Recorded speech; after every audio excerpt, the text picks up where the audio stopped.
하나님의 전에 나와 예배하는 하늘가족 모두에게 하나님의 은혜와 축복 함께하기를 소망합니다.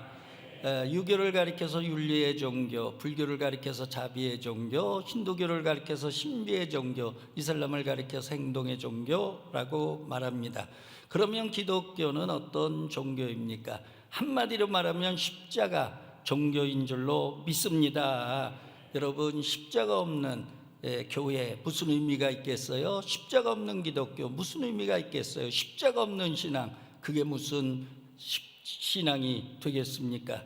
그러므로 여러분, 우리 안에 십자가가 있기를 바라고요. 우리 교회에 십자가가 있기를 바라고요. 우리 신앙에 십자가가 있기를 주의 이름으로 소망합니다. 우리가 사순절 지키고 있죠. 사순절, 예수님의 십자가 묵상하면서 경건과 절제의 삶을 살아가서, 그래서 부활절을 의미 있게 우리가 맞이하자, 부활절을 맞이하는 그런 절기가 바로 사순절 절기입니다. 여러분, 우리가 십자가를 바라보고 십자가를 묵상함으로 우리에게 영적인 유익이 있기를 바랍니다. 미국을 경제 대공황에서 건져내신 분 여러분 아시죠? 누가 건져내셨어요? 미국의 대통령 가운데 장애 입으셨던 분, 미국의 경제 대공황 속에서 미국을 위대하게 구해내신 대통령 누구시죠? 루즈벨트 대통령. 여러분 아시잖아요. 여러분, 루즈벨트 대통령이 미국을 그렇게 이끌어 있을 수 있었던 거는 집무실 앞에, 책상 앞에 벽에다가 사진 한 장을 걸어놨다고 그래요. 그 사진의 주인공이 누구냐? 에브라함 링컨. 어려운 일을 당할 때마다 에브라함 링컨 대통령이라면 어떻게 생각하셨을까? 어떻게 이 일을 처리하셨을까? 묵상하면서 지혜를 얻어서 그래서 미국을 건져냈다. 그런 일화는 너무나 유명한 거 아닙니까? 여러분, 우리 십자가를 묵상할 때 주님의 지혜와 주님의 능력이 우리에게 임하기를 소망합니다. 슈테르베르크 화백이라고 하는 분이 아주 유명한 그런 성화를 그리셨어요. 에케헤모라고 하는 성화인데 제목이 뭐냐? 좀 따라하시면 좋겠어요. 이 사람을 보라. 예수님 십자가에 고난당하는 그런 성화를 그리고 제목을 에케헤모, 이 사람을 보라, 그런 제목이었어요. 그 밑에다가 작가는요 뭐라고 썼느냐면, 나는 너를 위해 이렇게 하였다. 너는 나를 위해 무엇을 하였느냐? 그 질문표를 성화 그림 밑에다가 붙여놨다고 합니다. 진젠도르프 백작이 그 전시관을 갔다가 이 그림 앞에 발을 멈추게 됐어요. 그리고 그 그림을 보면서 밑에 글귀를 읽다가 굉장하게 영적인 감동을 받았어요. 주님은 나를 위해서 십자가에 저렇게 피 흘려 자신의 목숨을 다 버리셨는데 나는 지금까지 주님을 위하여 과연 무슨 삶을 살았는가? 자기 자신의 죄를 회개하고 그리고 자기 자신의 과거의 삶을 아주 뉘우치면서, 그러면서 그날 결단을 했죠. 앞으로는 주님을 위해 살겠습니다. 내 앞날의 삶을 주님께 바치겠습니다. 여러분, 그 이후에 놀라운 일이 일어났죠. 모리비안 교도들이 출발을 했고 그의 운동에 동참하는 사람들이 독일의 경건주의 운동을 일으켜서 독일을 오늘 기독교 국가를 만드는데 큰 공헌을 하셨다고 하는 사실이에요. 여러분, 우리가 그림 한 장을 보고서도 자신의 삶을 어마어마하게 변화시켜 나가는데, 우리가 사순절 십자가를 묵상하면서 우리의 삶에 놀라운 변화가 우리의 미래를 축복으로 변화시키는 그러는 종이 있기를 주의 이름으로 축원합니다. 여러분, 예수님 십자가는 무슨 의미가 있습니까? 오늘 십자가에 대한 이해라고 하는 제목으로 말씀 전하려고 합니다. 첫 번째입니다. 여러분, 예수님 십자가는 예정된 죽음이었다는 거예요. 예수님은 공생의 활동 속에서도 자신의 십자가에 대해서 굉장히 여러 차례 말씀하셨어요. 마가복음 2장 19절에서 20절 말씀 다 같이 읽어보도록 하죠. 예수께서 그들에게 이르시되 혼인집 손님들이 신랑과 함께 있을 때에 금식할 수 있느냐? 신랑과 함께 있을 동안에는 금식할 수 없느니라. 그러나 신랑을 빼앗길 날이 이르리니 그날에는 금식할 것이니라. 아멘. 혼인집 신랑이지만 언젠가 빼앗길 날이 이르게 된다. 그래서 자신이 십자가에 죽임당해서 떠날 수밖에 없음을 이미 예고해 주셨습니다. 여러분, 베드로가 예수님을 고백했어요, 메시아로. 그럴 때 예수님께서 바로 자신이 고난을 당하고 죽임을 당할 것을 말씀하셨습니다. 구약 성경 많은 예언자들, 다니엘서 7장 14절, 이사야 53장 나오는 메시아 예언, 고난받고 죽임당하는 그런 십자가의 메시아를 예언하고 있습니다. 자, 오늘 본문을 중심으로 해서 예수님 공생애에서요, 자신의 십자가 죽음에 대해 제자들에게만, 무리들에게는 절대로 얘기 안 하셨어요. 제자들에게만 3번 말씀하신 게 있어요. 자, 첫 번째가 어디 나오냐? 마태복음 16장 21절에 나와요. 다 같이 읽겠습니다. 예수 그리스도께서 자기가 예루살렘에 올라가 장로들과 대제사장들과 서기관들에게 많은 고난을 받고 죽임을 당하고 제3일에 살아나야 할 것을 제자들에게 비로소 나타내시니. 아멘. 십자가 죽음에 대해서 제자들에게 따로 말씀하셨어요. 마태복음 17장 22절에서 23절입니다. 갈릴리에 모일 때에 예수께서 제자들에게 이르시되 인자가 장차 사람들의 손에 넘겨져 죽임을 당하고 제3일에 살아나리라 하시니 제자들이 매우 근심하더라. 제자들에게 십자가 죽음 그리고 부활에 대해서 말씀하셨어요. 제 3번째입니다. 마태복음 20장 오늘 본문의 말씀이에요. 17절에서 19절까지 읽도록 합니다. 예수께서 예루살렘으로 올라가실 때에 12제자를 따로 세우시고 길에서 이르시되 보라, 우리가 예루살렘으로 올라가노니 인자가 대제사장들과 서기관들에게 넘겨지며 그들이 죽이기로 결의하고, 그렇게 되어 있습니다. 여러분, 예수님의 십자가라고 하는 건 여러분 마지못해서 죽은, 떠밀려서 죽은 그런 갑작스럽게 당하는 그런 죽음이 아니라는 거예요. 이미 구약 성경에 메시아를 통해 예언했고 또 예수님 자신도 공생에 활동하면서 수없이 자신의 십자가의 죽음, 그것은 내가 이 세상에 온 목적이요 하나님의 뜻이요 너희를 살리는 방법이 되기 때문에 내가 십자가의 죽임을 당해야 된다 라고 하는 말씀을 결연하게 우리들에게 전해줬다고 하는 사실이에요. 그러므로 여러분, 십자가라고 하는 거 살다가 몰려가지고 막다른 골목에서 당한 십자가가 아니라 하나님의 계획이요 하나님의 구원의 섭리요 예수님이 이 땅에 오신 목적을 이루는 그런 삶이 십자가였다고 하는 사실, 우리가 다시 한번 기억할 수 있게 되기를 소망합니다.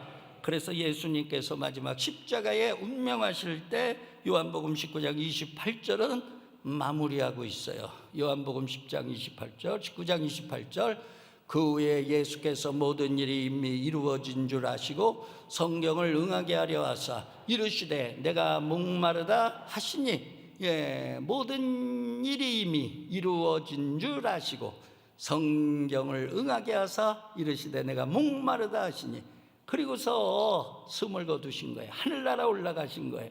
그러니까 예수님은요 십자가상에서요 억울하다 소리 한마디 안 했어요. 왜요? 이미 예정된 거니까. 이미 하나님의 구원 계획 안에 있는 거, 자신이 오신 목적이 바로 이거니까. 여러분, 우리의 삶, 여러분 십자가가 하나님의 섭리요 내게 주어진 사명이라면 예수님처럼 달개질 수 있는 그런 믿음의 고백이 있기를 바라고요, 믿음의 능력이 있기를 주의 이름으로 축원합니다. 여러분, 십자가는요 신앙의 꽃이에요. 여러분, 신앙의 농도예요. 여러분, 참신앙과 거짓신앙을 구분할 수 있는 기준이 되는 거예요. 그러므로 십자가 마다하지 마시고요, 예수님께서 십자가 자신의 사명을 이루는 목적이기 때문에 당당하게 그 길을 걸어가셨던 것처럼 우리들에게 주어진 십자가도 당당하게 걸머지고 승리하는 하늘가족들 되시기를 주의 이름으로 축원합니다. 광덕교회에서 교회 건축하다가 굉장히 어려움을 당했어요.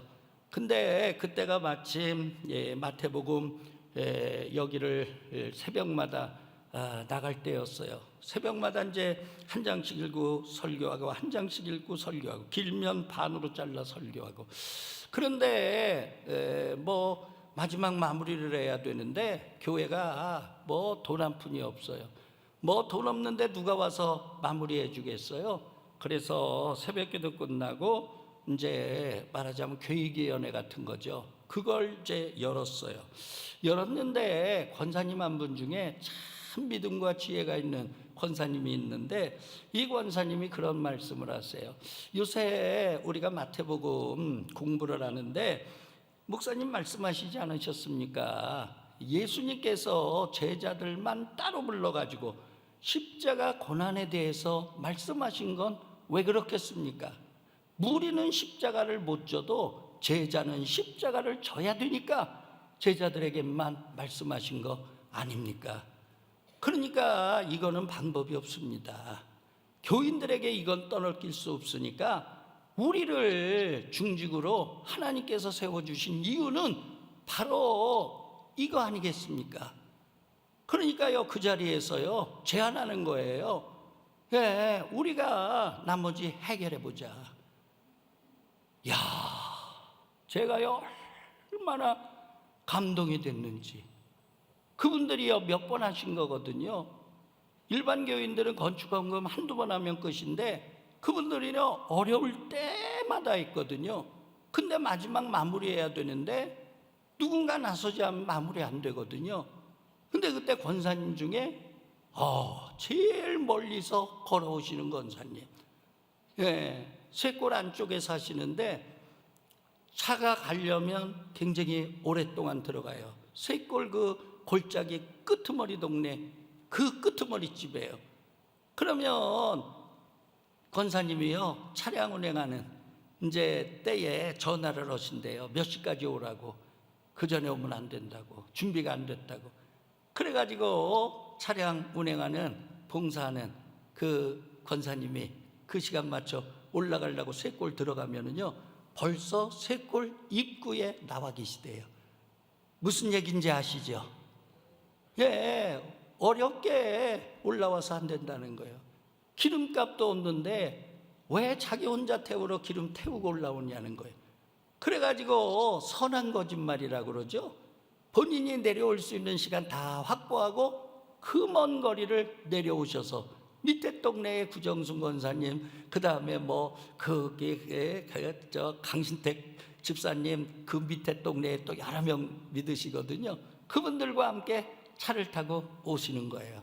그 정도로 모범적으로 신앙생활하는 권사님이 그 말씀을 하는 거예요. 우리가 나눠지자는 거예요. 그런데 저도 감동이 되잖아요. 저도 목사잖아요. 그러니까 저는 더 많이 해야죠. 그래가지고 저도 얘기했어요. 그러면 제가 얼마를 감당할게요. 그랬더니 나머지 권사님들이요 전부 다가 우리가요 나눠서 감당하겠습니다.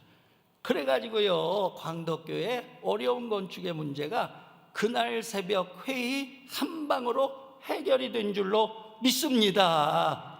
저는요 이 말씀을 잊을 수가 없는 게, 그때 새벽마다 왜 이런 말씀 전하도록 하나님이 하셨는가. 또 말씀을 전했는데 아니 그걸 문 권사님께서 어떻게 그렇게 깨달으셨을까, 또 어떻게 그렇게 적용하셨을까. 그래 그때부터 제가 깨달은 건 뭐냐, 목회는 성령께서 해주셔야 되는 거다. 할렐루야. 여러분, 우리 교회에 성령의 역사가 많이 있기를 주의 이름으로 축원합니다. 여러분, 예수님의 죽음과 가장 유사한 그런 철학자의 죽음을 누구라고 그러느냐? 希腊의 철학자 소크라테스의 죽음이라고 많은 사람들이 얘기합니다. 자, 공통점이 있죠.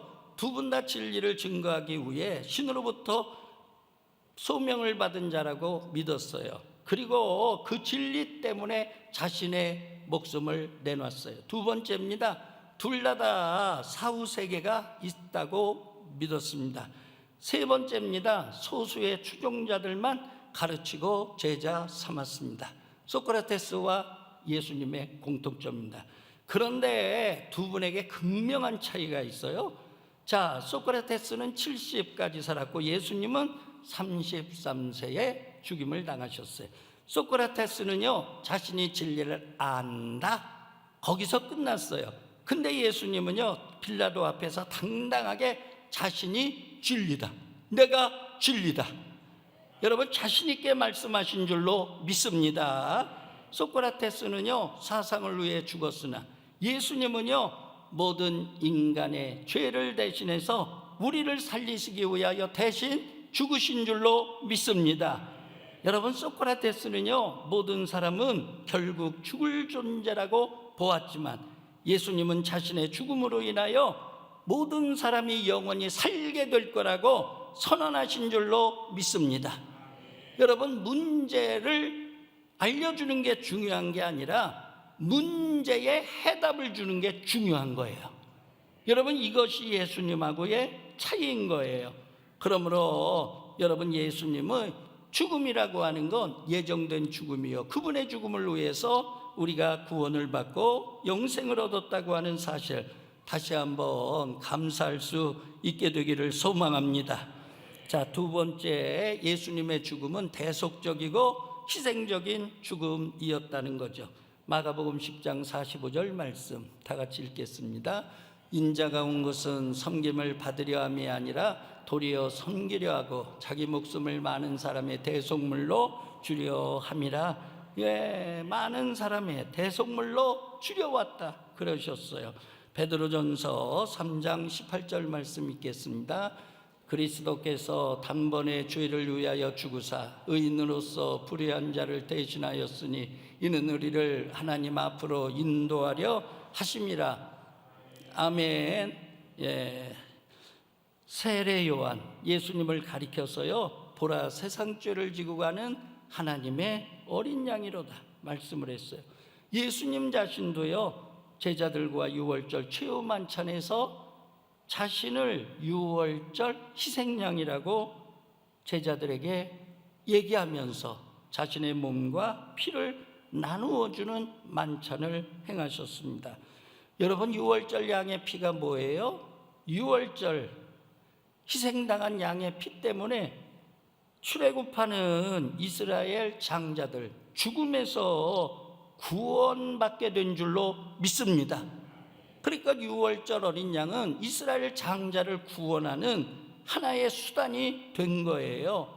마찬가지로 예수님은요, 인간의 죄 때문에 죽어야 될 우리들을 구원하는 그런 통로요, 도구가 된 줄로 믿습니다.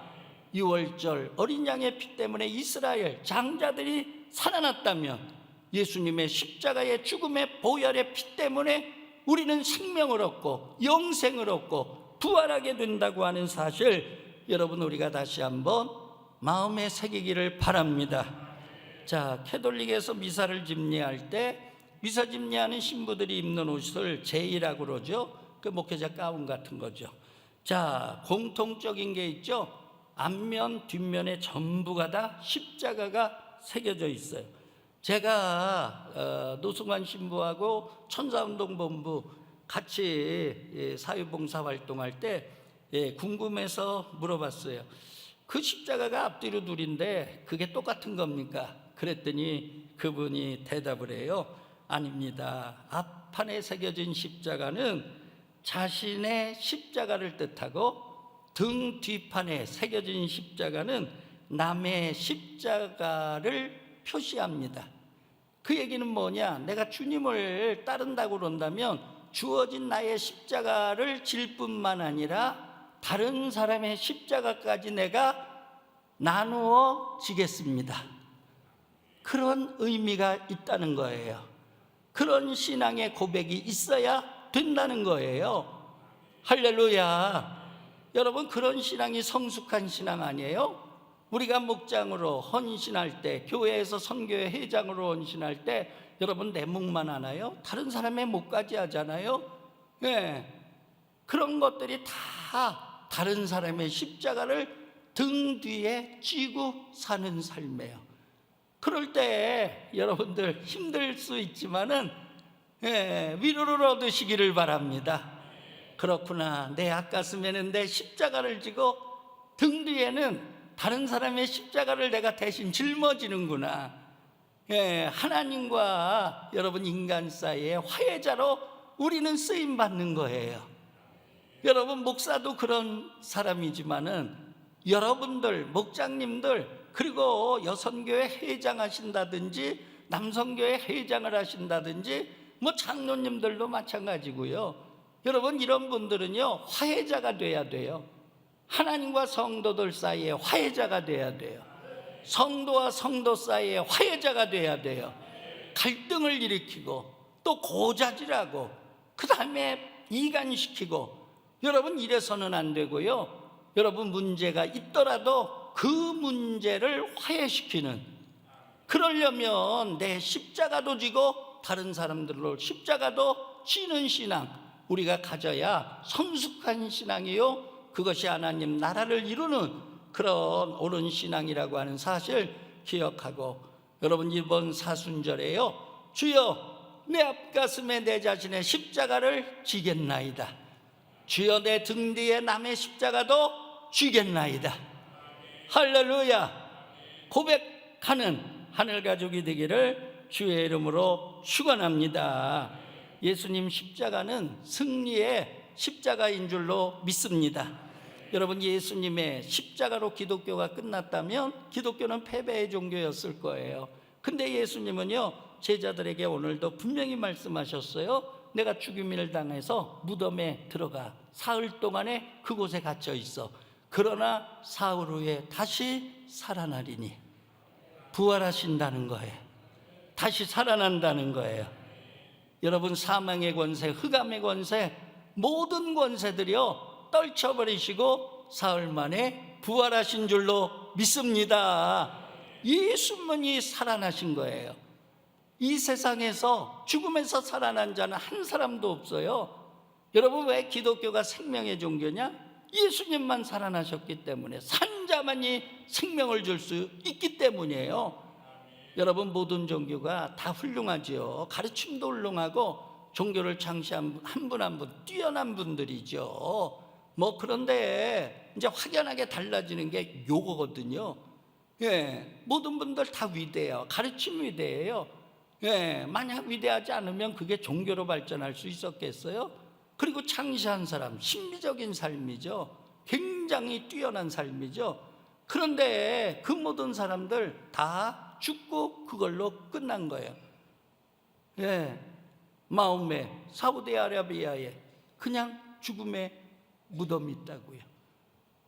창평양에 공자의 무덤이 있다고요. 석가모니 인도 능수회 안에 무덤이 그대로 있다고요. 예수님 죽으셨어요. 예루살렘에 무덤이 없어요. 왜? 부활하셨기 때문에 빈 무덤인 줄로 믿습니다. 할렐루야. 그래서 기독교만이, 여러분 예수만이 우리에게 생명을 준다고 하는 사실 분명하게 기억하고요. 여러분, 그러므로 십자가는 패배가 아니라 승리로 가는 과정이다. 할렐루야. 십자가 뒤에는 반드시 부활의 영광이 있다. 부활의 승리가 있다.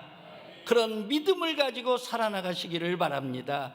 그렇기 때문에 형제 당하는 고난은 장차 나타날 영광과 좋게 비교할 수 없는 거죠. 사방으로 우겨쌈을 당하여도 쌓이지 아니하고 답답한 일을 당하여도 낙심하지 아니하고 핍박을 받아도 버림받지 아니하고 거꾸로 트림을 당하여도 망하지 않는 거요. 부활의 신앙이 있기 때문인 거죠. 할렐루야. 여러분, 그러므로 십자가에서 끝나지 마시고요, 부활의 영광까지 가시는 우리 하늘 가족 다 되시기를 주의 이름으로 축원합니다.